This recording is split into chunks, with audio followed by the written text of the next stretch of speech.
The Zephyrian fleet crossed into the inner solar system like a silver wave of death. General Marcus Thompson stood on his bridge, watching Earth grow larger on his screens. The blue and green planet looked peaceful and defenseless. In 1 hour, it would be a burning ruin. Marcus opened a communication channel to all ships in his fleet. Attention, all commanders. We are about to begin the conquest of Earth. This primitive world has no defenses that can threaten us. I expect complete victory within 6 hours. 3,000 alien ships acknowledged the order. Their captains were eager to begin the attack. They had traveled far from their home worlds for this moment. Earth would make them all rich and famous. Admiral Jake Harrison watched the alien fleet from his command center on Luna Station. The enemy ships were now close enough that he could see individual vessels without magnification. They were beautiful in a deadly way, like poisonous flowers. Jake placed his hand on a red button that had been waiting for this moment for 50 years. Around him, his officers held their breath. Everything humanity had worked for came down to the next few seconds. "All stations, this is Admiral Harrison," Jake said into his headset. "Execute Operation Silent Shield. May God help us all." Jake pressed the button. Across the solar system, thousands of hidden weapons came alive at the same moment. What the aliens had thought was empty space suddenly filled with death. Captain Ryan Mitchell felt his asteroid shake as massive railguns emerged from hidden panels in the rock. The asteroid he had been living in for 2 years was not really an asteroid at all. It was a fortress that had been built to look like a space rock. Ryan's fortress was just one of 5,000 similar bases scattered throughout the asteroid belt. For 30 years, human engineers had been hollowing out real asteroids and filling them with weapons. The aliens had flown directly into the most deadly trap in galactic history. "Fire all weapons," Ryan ordered. His asteroid unleashed a stream of projectiles at the nearest alien ships. Each projectile was traveling at 10% of the speed of light. The alien shields, designed to stop energy weapons, were useless against solid objects moving that fast. The first alien ship to die was a destroyer called the Crimson Fang. Ryan's projectiles tore through its hull like bullets through paper. The ship exploded in a ball of white fire that was visible from Earth. Commander Steve Parker was commanding a hidden base inside what looked like a small moon of Saturn. His base contained enough antimatter missiles to destroy a planet. Steve had been waiting 25 years to use them. "Target the enemy flagship," Steve ordered. "Fire everything we have." 100 antimatter missiles shot out from the fake moon.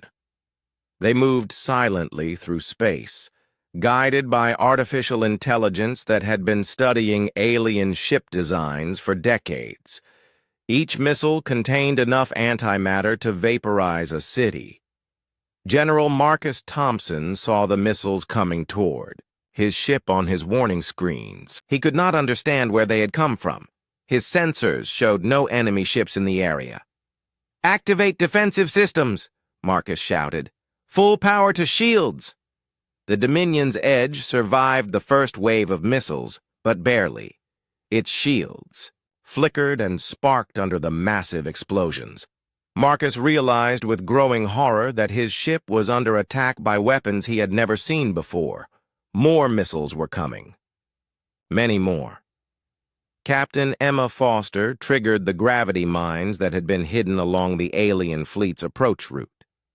These devices used controlled black hole technology to create massive distortions in space. Any ship caught in a gravity mine would be crushed like an aluminum can. The gravity mines activated in sequence, creating a chain of destruction through the alien formation. Entire squadrons of enemy ships were caught in gravitational fields that compressed them into tiny balls of metal. The aliens had no defense against this type of weapon because they had never seen it before. Emma watched through her periscope as a massive alien battleship was caught in one of her gravity mines. The ship was 3 times larger than anything humans had ever built, but the artificial black hole crushed it in seconds. Where the battleship had been, only a small sphere of compressed metal remained. Major Chris Taylor was coordinating the attack from Mars Base Alpha. The base looked like a simple research station from orbit, but it was actually one of the most powerful military installations in the solar system. Chris activated the planetary defense grid that had been hidden under the Martian surface for 20 years. Hundreds of missile launchers emerged from fake rock formations. Each launcher contained fusion warheads that burned as hot as the center of a star. "Lock on to the alien command ships," Chris ordered. "We need to cut off their communications." The missiles shot up from Mars like a swarm of angry hornets. They reached the alien fleet in minutes and began detonating among the largest enemy vessels. The alien command structure, which had seemed so organized moments before, collapsed into chaos. Dr. Paul Anderson activated his quantum disruption field generators from his laboratory in Antarctica. Invisible barriers appeared throughout the solar system, cutting off the alien fleet's escape routes. The aliens tried to jump to hyperspace but found that their engines would not work. Paul smiled as he watched the confused alien ships on his monitor. They were trapped like fish in a net. Every escape route had been blocked. The only way out was through, and through meant facing the full fury of Earth's hidden defenses. Lieutenant Alex Johnson was still monitoring alien communications from Europa Station. The confident chatter he had been listening to for hours had changed to screams of panic and confusion. "Where are these weapons coming from?" one alien captain was shouting. "There are no human ships on our sensors." "The asteroids are shooting at us," another captain reported. "The asteroids are alive." Alex had to resist the urge to laugh. The aliens were finally learning the truth. Humans had not been sitting helplessly on their planet for 50 years. They had been building, planning, and preparing for exactly this moment. Colonel Vex Corvani was running across the bridge of his ship as explosions rocked the vessel. His dreams of glory and promotion had turned into a nightmare of survival. Half of his ship's crew was already dead, and the other half was too terrified to function properly. "General Thompson, we need to retreat," Vex called over the radio. "We are taking massive casualties. These humans have weapons we have never seen before." But General Thompson did not answer. His flagship was surrounded by human missiles and could barely keep its shields running. Marcus Thompson, the conqueror of 47 worlds, was learning what it felt like to be helpless. Commander Kate Williams watched the battle from her bunker beneath New York City. The screens around her showed alien ships dying by the hundreds. The mighty Zephyrian fleet, which had seemed so terrifying an hour ago, was being torn apart like tissue paper. Kate had made the right choice by not warning the civilians above. The battle was happening so far from Earth that most people did not even know it was taking place. They would wake up tomorrow to discover that their planet had been saved by guardians they never knew existed. The trap had worked perfectly. The aliens had walked into humanity's carefully prepared ambush exactly as predicted. In less than 30 minutes, 3,000 enemy ships had been reduced to a few hundred survivors, and the survivors were about to discover that the worst was yet to come. General Marcus Thompson walked across the bridge of his flagship. The Dominion's Edge was the biggest ship in the Zephyrian fleet. It was 3 miles long and filled with enough weapons to destroy entire planets. Marcus felt proud as he looked out at his massive fleet through the huge windows. Behind him, Thousands of alien ships moved through space in perfect formation. Each ship was painted silver and gold. Their hulls gleamed in the light of the distant sun. To Marcus, they looked like the instruments of destiny. Today, another primitive world would fall to the mighty Zephyrian Empire. Marcus had done this many times before. He had conquered 47 different planets in his long career. Some worlds had tried to fight, others had surrendered immediately. It did not matter. The result was always the same. The Zephyrian Empire always won. His second-in-command, Colonel Vex Corvani, approached with a data pad in his clawed hands. Vex was excited. This was his first major conquest, and he wanted to impress his general. "Sir, we are now passing the orbit of the fourth planet," Vex reported. "The humans call it Mars. Our scouts report no significant military presence anywhere in this system." Marcus nodded. This was exactly what he had expected. The humans were even more primitive than his intelligence reports had suggested. They had not even tried to build defenses around their outer planets. This would be embarrassingly easy. Lieutenant Alex Johnson sat in his hidden listening post on Europa Station. He was recording every word the aliens said to each other. Aliens used a complex language with clicking sounds and growls, but Alex understood it perfectly. He had been studying their language for 15 years.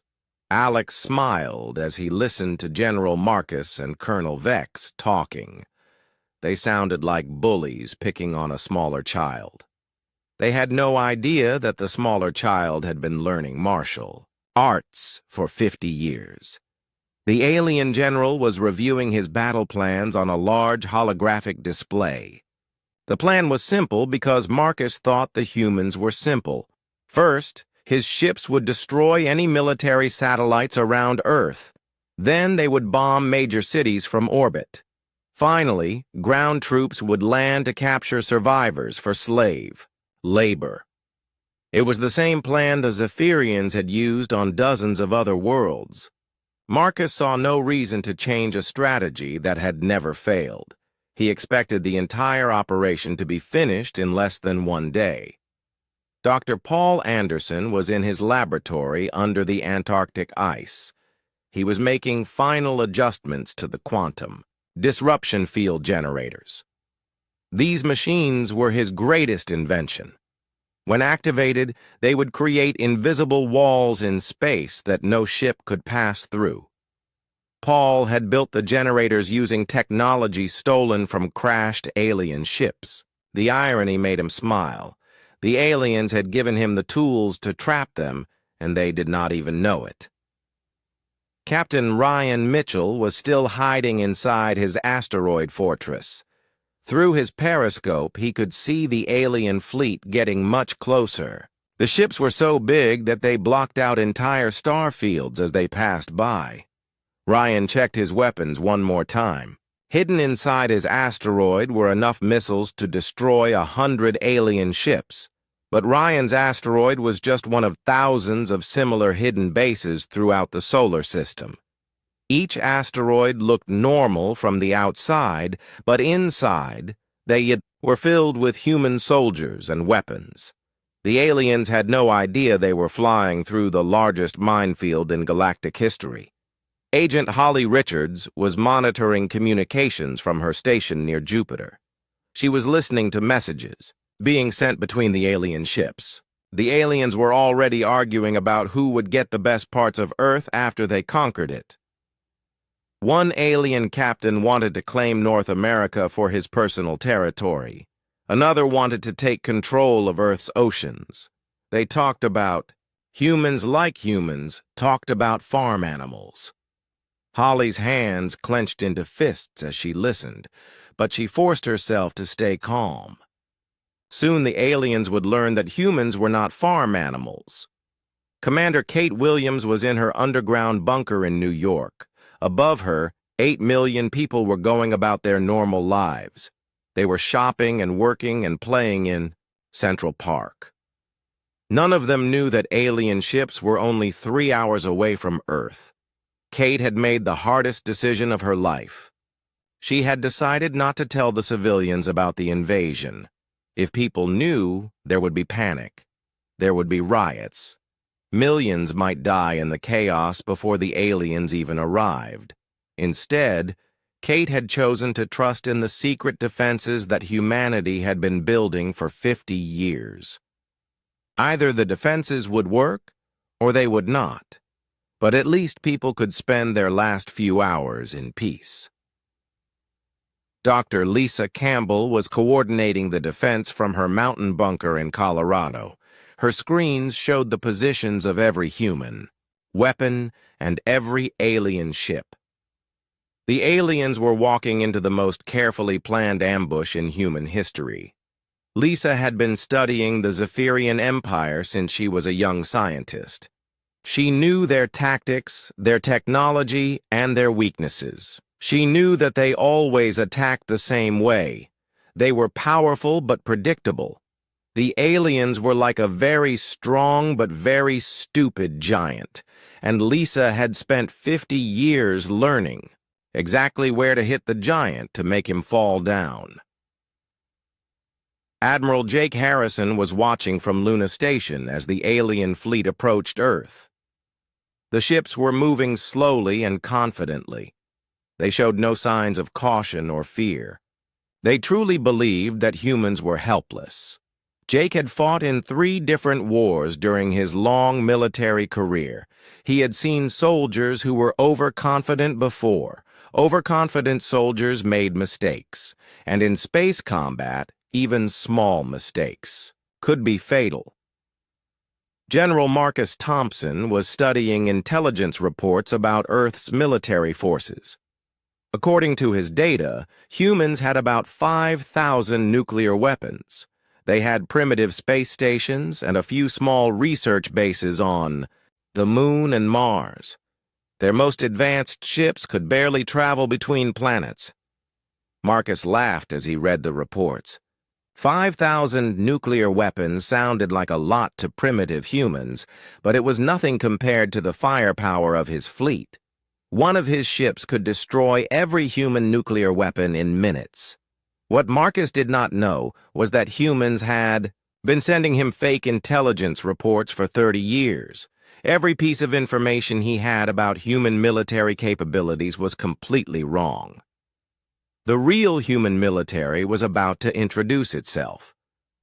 Colonel Vex Corvani was looking forward to the battle. He had heard stories about human soldiers from other alien officers.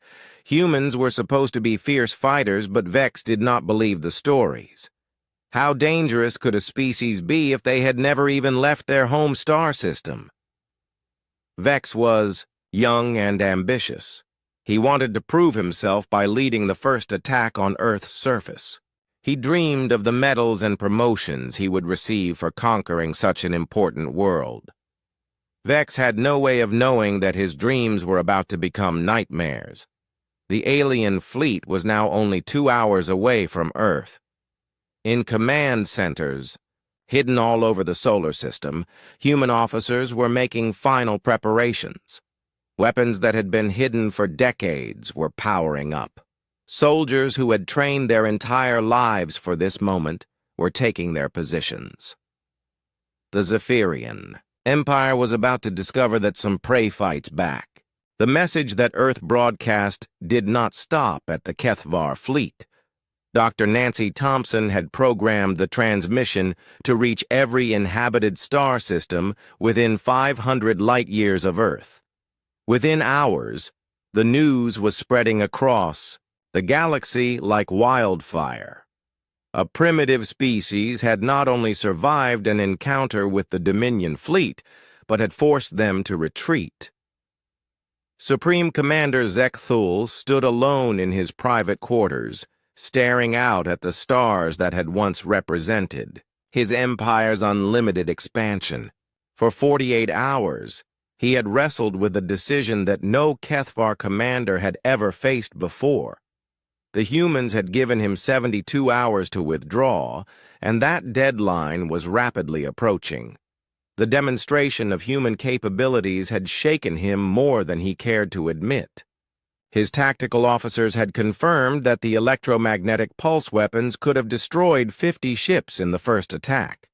The fact that the humans had chosen to disable rather than destroy those vessels suggested a level of strategic thinking that the Dominion had never encountered. More disturbing were the intelligence reports that continued to arrive from across Kethvar space. Human transmissions were appearing on communication networks that the Dominion had considered secure. Supply convoys were experiencing mysterious equipment failures. Computer systems in major population centers were displaying technical manuals that explained exactly how to exploit weaknesses in Kethvar military hardware. Captain Dan Roberts commanded the human escort fleet that accompanied the alien ships to the edge of the solar system. The withdrawal had begun 12 hours before the deadline expired, when Zekthul finally accepted that attacking Earth would result in casualties his empire could not afford. Dan watched the massive alien vessels moving slowly away from Earth, their formations now defensive rather than aggressive. The Kethvar fleet that had approached with supreme confidence was leaving in careful retreat, constantly scanning for threats that might appear from any direction. "It is hard to believe," said Commander Julie Foster from her position beside Dan on the bridge of the escort ship Guardian. "6 days ago we were preparing to be conquered. Now we are escorting the conquerors away from our planet." Dan nodded as he studied the tactical displays. "The aliens are learning what it feels like to be outmatched. They have spent so long being the strongest force in every battle that they forgot how to fight someone who might actually win." The human escort maintained a respectful distance from the alien fleet, but their message was clear. Earth was ensuring that the Dominion actually left the solar system rather than regrouping for another attack. The humans were polite but firm, demonstrating the same combination of strength and restraint that had characterized their entire response. Meanwhile, across Kethvar territory, the effects of Earth's warning were becoming impossible to ignore. On the conquered world of Vexar Prime, rebellion leaders who had been hiding in underground bunkers for decades suddenly found themselves receiving detailed intelligence about Dominion military installations. Technical specifications that explained how to disable Kethvar weapons appeared in their computer networks overnight. The planet Corvesh, which had been under Dominion control for over a century, experienced a coordinated uprising that began with simultaneous failures of every Kethvar communication system. The local garrison found themselves unable to coordinate their response because their equipment had been programmed to shut down at precisely the same moment.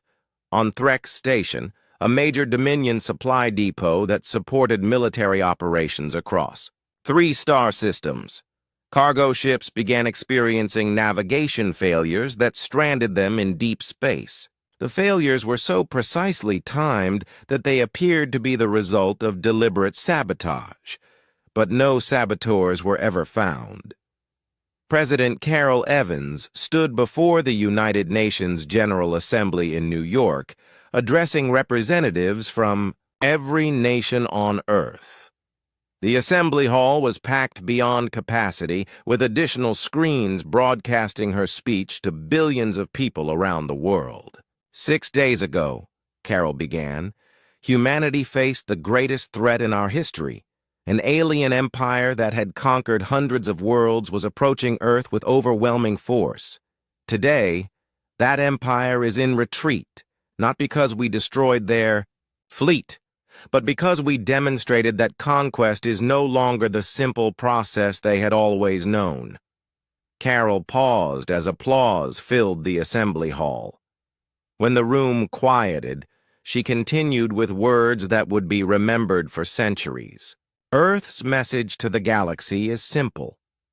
We do not seek to rule other worlds or impose our will on other species. We ask only for the right to exist in peace and to defend those who cannot defend themselves. But any species that chooses aggression against human worlds or our allies will discover that we have made preparation for conflict into an art form. The response from across human space was immediate and overwhelming. Earth's colonies on Mars, Europa, and Titan began receiving volunteers from around the solar system who wanted to help expand humanity's defensive capabilities. Research facilities that had been working in secret for decades suddenly found themselves with unlimited funding and government support. Dr. Helen Parker was promoted to Director of Galactic Defense and given authority to coordinate Earth's response to any future threats. Her first official act was to begin construction of monitoring stations that would extend humanity's early warning network to neighboring star systems. The HFY Dominion discovered that their problems were only beginning. Within 3 months of the failed Earth invasion, 17 different worlds had declared independence from Dominion rule. The rebels were equipped with weapons and intelligence that made their uprisings far more effective than any previous attempts at revolution. Supreme Commander Zek Thul found himself fighting a dozen different battles across his territory while trying to determine how a primitive species had managed to destabilize an empire that had stood for over 1,000 years. Every time his forces adapted to one human tactic, the rebels would receive new instructions that countered the adaptation.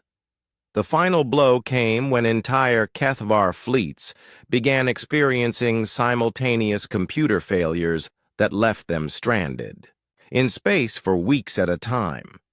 The failures were always temporary and never caused permanent damage, but they demonstrated that humanity could disable the Dominion's military forces whenever they chose to do so. Within 1 year of the Earth encounter, the HFY Dominion ceased to exist as a unified empire. Some worlds chose independence, others formed new alliances, and a few HFY leaders actually contacted Earth to request assistance in establishing peaceful governments. The galaxy learned that humanity's greatest weapon was not any single technology, but their willingness to completely rewrite the rules of conflict when faced with extinction. Species that had lived in fear of the Dominion for centuries suddenly found themselves free to pursue their own destinies. Earth's warning had indeed shaken the galaxy, but more importantly, it had liberated countless worlds from an empire that had seemed invincible. Humanity had not conquered the HFY through superior firepower, but had defeated them by proving that intelligence, preparation, and strategic thinking could overcome any advantage that technology alone could provide. The age of easy conquest was over. The galaxy would never underestimate the small blue planet again. Admiral Jake Harrison looked at the big screen in front of him. He was standing in the control room of Luna Station, a secret base hidden on the dark side of the moon. The screen showed thousands of bright dots moving through space. Each dot was an alien ship. They were coming to Earth. Jake had been waiting for this day for 20 years. He was not scared. He was ready. Earth was ready too, but the aliens did not know that yet. Dr. Lisa Campbell sat in her underground office deep beneath the Rocky Mountains in Colorado. She was the head of a secret group called the Xenological Defense Initiative. For 50 years, her team had been studying the aliens. They knew everything about them. The aliens called themselves the Zephyrian Empire. Lisa pressed a button on her desk. Red light started flashing all over her control center. Men and women in military uniforms began running to their stations. They had practiced this moment 1,000 times. Now it was real. The alien fleet was huge. 3,000 ships of different sizes moved through the solar system like a pack of wolves. The biggest ships were as long as entire cities. The smallest ones were still bigger than anything humans had ever built, or so the aliens thought. Captain Ryan Mitchell was floating in zero gravity inside an asteroid in the outer solar system. The asteroid looked normal from the outside, but inside it was filled with weapons and computers. Ryan and his team had been living there for 2 years, waiting and watching. Ryan looked through the periscope that stuck out of the asteroid like a small rock. He could see the alien ships getting closer. They moved in perfect formation, like they had done this many times before, and they had. The Zephyrian Empire had conquered hundreds of worlds just like this. But Earth was different, even though the aliens did not know it yet. Commander Kate Williams was in her office in New York City, but her office was not in any normal building. It was buried 300 feet underground. Above her, millions of people went about their normal lives. They had no idea that alien ships were coming to destroy them. Kate pressed her hand against a scanner on her desk. The machine read her fingerprint and opened a secret panel in the wall. Inside was a red button.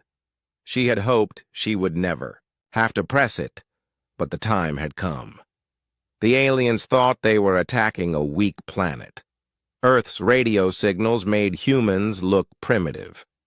The aliens had been listening to human communications for 50 years. They heard about wars and pollution and crime. They thought humans were stupid and violent and easy to defeat. They were wrong about the stupid part.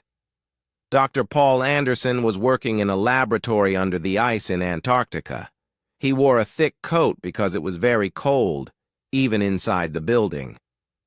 Paul was not thinking about the cold. He was thinking about the machines he had been building for the last 10 years. The machines were called quantum disruption field generators. They were hidden all over the solar system. When Paul turned them on, the alien ships would not be able to escape. They would be trapped, just like animals in a cage. Paul had learned how to build the machines by studying crashed alien ships. The aliens did not know their ships had crashed. They thought the ships had just disappeared. But humans had found them and taken them apart, piece by piece. Agent Holly Richards was on a space station near Jupiter. The station looked like a normal research base, but it was really a military command center. Holly had been watching the alien ships through powerful telescopes for weeks. Holly knew that other human agents were spread all across the galaxy. For 20 years, humans had been sending secret ships to alien worlds. The aliens never saw them coming. The human ships were small and quiet and very hard to detect. These secret human ships had been placing devices near alien military bases and supply routes. When the battle started, those devices would activate. The alien empire would discover that their enemies had been among them for decades. The alien commander was a general named Marcus Thompson. He was not human, but he had chosen a human name because he thought it was funny. Marcus was sitting in his command chair on the biggest alien ship. The ship was called Dominion's Edge. Marcus looked at the pictures of Earth on his screen. The planet looked blue and green and beautiful. Soon it would be gray and black and dead. Marcus had destroyed many beautiful planets. Earth would be just another one. Marcus did not know that humans had been reading his mail for 50 years. Every message he sent, every order he gave, every plan he made was copied and sent to Earth. Humans knew exactly what the aliens were planning to do. Lieutenant Alex Johnson was on Europa Station orbiting Jupiter. Alex was listening to alien radio messages. The aliens talked to each other like Earth was already defeated. They were arguing about who would get the best pieces of the planet after they conquered it. Alex smiled as he listened. The aliens were so confident that they were not even being careful with their communications. They were broadcasting their attack plans in the clear. They thought no human was smart enough to understand their language. Alex understood every word. He had been studying their language since he was a child. Back on Luna Station, Admiral Jake Harrison watched as the alien fleet moved past Mars. They would reach Earth in 6 hours. Jake pressed a button on his control panel. All around the solar system, hidden human bases received the signal. The message was simple. The guests are arriving. Prepare the party. Dr. Lisa Campbell received the message in her mountain bunker. She stood up and walked to a large wall covered with switches and buttons. She began flipping switches one by one. Each switch activated a different weapon system, hidden somewhere in the solar system. For 50 years, humans had been preparing for this day. They had built weapons the aliens had never seen. They had studied alien technology until they understood it better than the aliens did. They had placed traps throughout the solar system. The aliens thought they were the hunters. They thought humans were the prey. In a few hours, they would learn the truth. The real hunters had been waiting patiently for their prey to come to them. Commander. Kate Williams pressed the red button on her desk. All over Earth, massive energy shields began to power up. The shields were invisible, but they could stop the most powerful alien weapons. The aliens had no idea the shields existed. The Zephyrian Empire was about to learn that some prey bites back. Supreme Commander Zekthul stood on the command bridge of his flagship, the Eternal Dominion. Through the massive viewing windows, he could see the small blue planet growing larger as his fleet approached. Earth looked peaceful from this distance, with white clouds swirling over green and brown continents. It was almost beautiful enough to make him feel sorry for the people who lived there. Almost. Zekthul had conquered 43 worlds during his career. He had seen the same pattern repeat itself over and over again. First came fear, then desperate attempts at negotiation, then hopeless resistance, and finally submission. The people of Earth would follow the same path as all the others. The bridge. Crew worked quietly around him, monitoring the approach and preparing for conquest. His officers had done this so many times that they barely needed to speak to coordinate their actions. They moved like parts of a well-oiled machine, efficient and deadly. "Commander," said his tactical officer, "we are receiving a transmission from the planet." Zekthul was not surprised. Every species tried to negotiate when they first saw the size of his fleet. "Display it on the main screen." The image of a human appeared on the viewing screen. The creature was wearing what appeared to be a military uniform, though Zekthul found it difficult to tell the difference between human military and civilian clothing. All human clothing looked primitive to his eyes. Captain Ron Mitchell had been chosen carefully for this mission. He looked tired and desperate, which was not difficult since he actually was tired and desperate. His ship, the diplomatic vessel, Harmony, was broadcasting from a position near Earth's moon where the aliens could easily detect it. "Great beings of the Dominion," Ron began, reading from a script that had been written by Earth's best psychologists.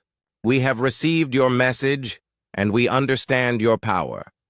Humanity does not wish to fight against forces we cannot defeat." Zekthul smiled as he listened to the expected words of surrender. The human's voice carried exactly the right tone, of fear and submission that he had heard from countless other species. "We ask only for time to organize our surrender," Ron continued. "Our governments need to coordinate the transfer of authority. Our military forces need time to stand down safely. We request 1 week to complete this process." The transmission ended and Zekthul considered the request.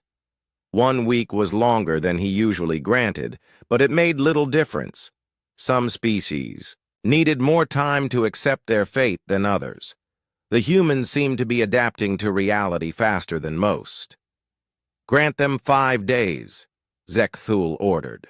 "That is sufficient time for them to organize their surrender. If they are not ready by then, we will begin the bombardment." What Zekthul did not know was that the real human response was already being prepared. While Captain Mitchell delivered his false message of surrender, Dr. Helen Parker was coordinating the largest military deception in human history from a command center hidden beneath the Rocky Mountains. Helen had spent 15 years studying military strategy and psychological warfare. She understood that the key to defeating a superior enemy was to make them underestimate you until it was too late to react. The aliens expected fear and confusion from a primitive species. Helen was determined to give them exactly what they expected to see. Every visible action that Earth took over the next 3 days was carefully designed to reinforce the impression that humanity was preparing to surrender. Military ships moved into defensive positions around Earth, but they appeared disorganized and frightened. Government officials made public statements about cooperation and peaceful transition. Meanwhile, the real preparations continued in secret. Hidden weapon platforms throughout the solar system powered up their systems and ran final diagnostic checks. Stealth ships moved into attack positions along routes that no alien scanner would detect. Communication networks activated that the Kethvar had no idea existed. Commander Luke Stevens positioned Earth's visible fleet exactly where the aliens expected to see it. His ships formed a traditional defensive formation around Earth, looking like a last desperate attempt to protect the home planet. The formation was textbook perfect, which was exactly the problem. Luke had studied every battle that the Kethvar had fought in the past century. They always approached their targets the same way. Their ships would move into bombardment positions, demand final surrender, and then begin systematic destruction of military targets. They followed the same tactical manual every single time. "Remember," Luke told his ship captains during their final briefing, "we need to look defeated but not completely helpless, scared but still organized. Give them exactly what they expect to see, and nothing more." The Earth ships took their positions slowly, as if their crews were reluctant to fight but determined to do their duty. Every movement was calculated to reinforce the alien perception that they were facing typical resistance from a typical primitive species. On the 3rd day, Zekthul's fleet reached the outer edge of the solar system. His scouts reported exactly what he expected to see. The human military had arranged itself in a standard defensive formation. Their ships were outdated and outgunned. There were no hidden fleets, no secret weapons, no unusual tactical deployments. Zekthul was pleased with how predictable the humans were proving to be. In 2 more days, he would demand their final surrender. If they refused, his fleet would demonstrate their overwhelming superiority by destroying half of the human ships in the first minute of combat. The remaining humans would surrender immediately after that. The Supreme Commander had no way of knowing that every piece of intelligence his scouts had gathered was exactly what the humans wanted him to believe. The defensive formation was real, but it was also bait. The visible ships were outdated, but they were supported by weapons that his scouts could not detect. The humans appeared to be following standard tactics, but they were actually preparing to break every rule of conventional warfare. Dr. Helen Parker watched the alien fleet approach on her tactical displays. The Kethvar ships moved in perfect formation, following approach patterns that were identical to every other conquest they had undertaken. They were so confident in their superiority that they had not bothered to modify their tactics in over a century.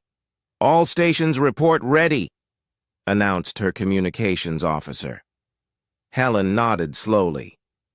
Earth had spent 3 days convincing the aliens that humanity was weak, frightened, and predictable. In 36 hours, the Kethvar would discover that humans could be far more dangerous than any species they had ever encountered. "Signal all hidden platforms," Helen ordered. "Begin final preparations. The moment of truth is approaching." Throughout the solar system, automated weapons that had been disguised as space debris or hidden behind asteroids began their final startup sequences. Stealth ships that had been drifting in the darkness like dead hulks quietly brought their systems online. Communication relays that the aliens had dismissed as primitive technology activated networks that spanned half the galaxy. The Kethvar fleet continued its approach toward Earth, confident that they were about to add another easy victory to their long list of conquests. Supreme Commander Zekthul reviewed his battle plans one final time, satisfied that everything was proceeding exactly as it should. In 48 hours, he would learn that humans had their own ideas about how this encounter should proceed. The species that had appeared weak and primitive was about to demonstrate that sometimes the most dangerous enemies are the ones who let you think you have already won. The trap was set. The bait had been taken. Now humanity would discover whether their desperate plan could actually work against an enemy that had never known defeat.